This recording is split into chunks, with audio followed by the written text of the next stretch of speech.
Hi y'all, and welcome back. I meant to do a post last Friday, but then the week just kind of got away from me and I wasn't able to. So I am back today on Tuesday, but instead of doing a quilter update, I wanted to do something a little different. About 2 or 3 weeks ago, I came across the Seamstress Tag that Hollie from Hollie Sews created and really enjoyed it and have gone down the little YouTube wormhole with watching everybody else's Seamstress Tag videos and decided that I would go ahead and do one for you all to let you know a little bit more about me, and just because it seemed like fun. So occasionally I will be looking over in that direction because my laptop is right up next to me and it has all the questions on it, so I will be looking over there. But I wanted to go ahead and get started because I could prattle on for quite a while and I don't want this to be too long. So anyway, first question is, who are you? I am Nori. I am 40. I turned 40 in May, and I am married for 17 and a half years and have two kids, a 16-year-old and an 11-year-old, and we live in coastal South Carolina in the United States. Question number 2, when and why did you start sewing? I started sewing in 2002, so about 14 years ago, and I started because I was a stay-at-home mom and I was trying to find a way to kind of cheaply make Christmas presents and birthday presents for all of our family because we were on a single income, and it just kind of grew from there. I always liked quilts, and then over the last 3 or 4 years I started working on garments for myself. I did some for my daughter when she was younger, from about the time that she was 4 to 8. She wore a lot of handmade dresses and skirts, but now she doesn't really want me to make her anything other than pajama shorts, and so times change. Oh well. Anyway, number 3, what is your favorite or proudest make? That's probably going to be the 2 Betty dresses that I made this past September. They both had invisible zippers, and they were like full-on dresses with a skirt and a bodice, and I had not ever done that before, and I had never done invisible zippers before, and I really loved the way that they turned out. I did some slight alterations to the bodice to make it fit me a little bit better, and I love them. I did one that has the pattern that's the actual circle skirt, and then I did one that's a gathered skirt, and I will try to put pictures in at the end, but I'm still new to this, so it might not work out. But I can put a link to the pattern at the comments on my page so that you can see what the Betty dress looks like. It's by Sew Over It in London. Question number 4, what is your most disastrous make? That actually I have quite a few of. I have had some cardigan patterns that I have loved and have tried to make, and the sleeves have turned out to be wrong, or the patterns have turned out to be completely awful. I tried to make a shirt one year combining 2 different knits, and the cuffs on the shirt and the collar and the band were too heavy for the fabric I used, and it looked awful and all stretched out before I could even wear it. So I've had my fair share of disastrous makes. I try to keep the fabric so that I can maybe rehab them into something else, but it hasn't worked out very well so far. Okay, so question number 5, where is your favorite place to go fabric shopping?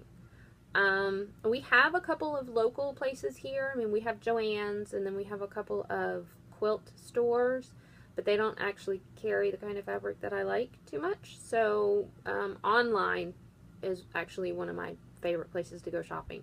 I've got a couple of online shops that I frequent for quilting fabric, and then I kind of go all over for garment fabric. I've done fabric.com, and I've done a couple other companies, And I'll try to list them down in the comments, so if you want to check those out as well. I've had really good luck with the quilting companies that I have ordered from, the little online shops, and I really enjoy them, and if I like the company and the service, I tend to go back to them an awful lot. Okay, so moving on. Question number 6, sorry. What is your most used pattern? Mine, I have a couple. I really like the Wixton Tank and the Wixton Tova. I've made close to a dozen of both of those, if not more.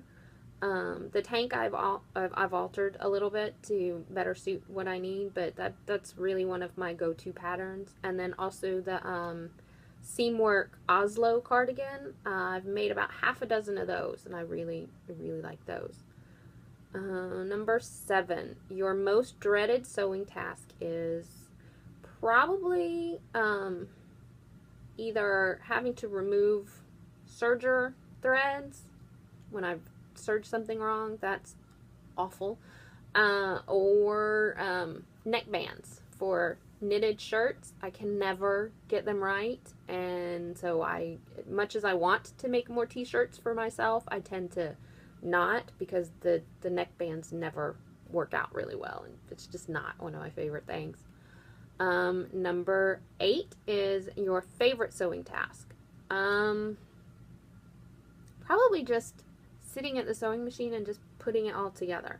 I like just being able to see the seams go together as long as everything is working well.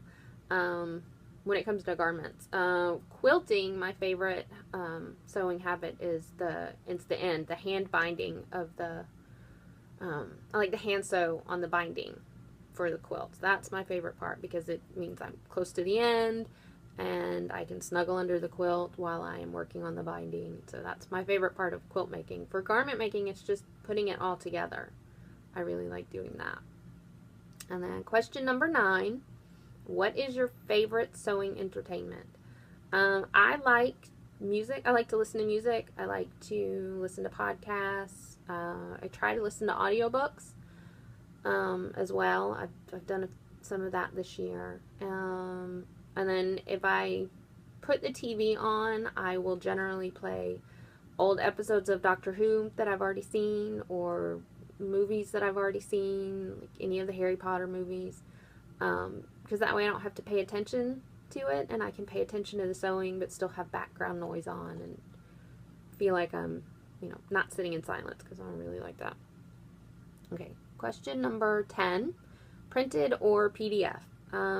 I really like PDF patterns. I've gotten into the habit now of when I sit and watch TV with my husband, that's when I do all the trimming of the pieces, and then I get a whole bunch of them done at the same time, and then I can watch some YouTube videos or something the next day while I tape them all together.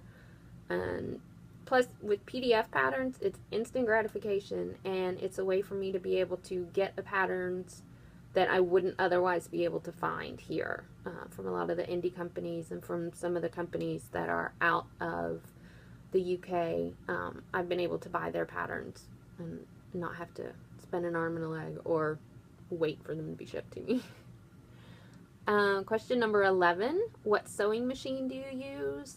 I have a Singer. It's a, I can't tell what it says. It's a Singer Quantum Stylus, something or other.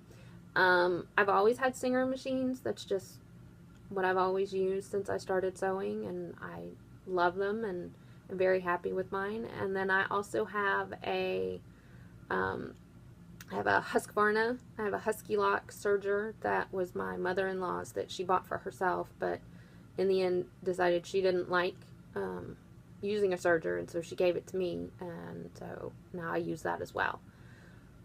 And question number 12, do you have any other hobbies? Yes. I like to crochet when I feel like it, mostly in winter time, because I just like to make blankets, and that way, or Afghans, so then I can cover myself up with it while I crochet. And then I also, sorry, scratch. And then I also like to cross stitch, and I also like to build things with wood.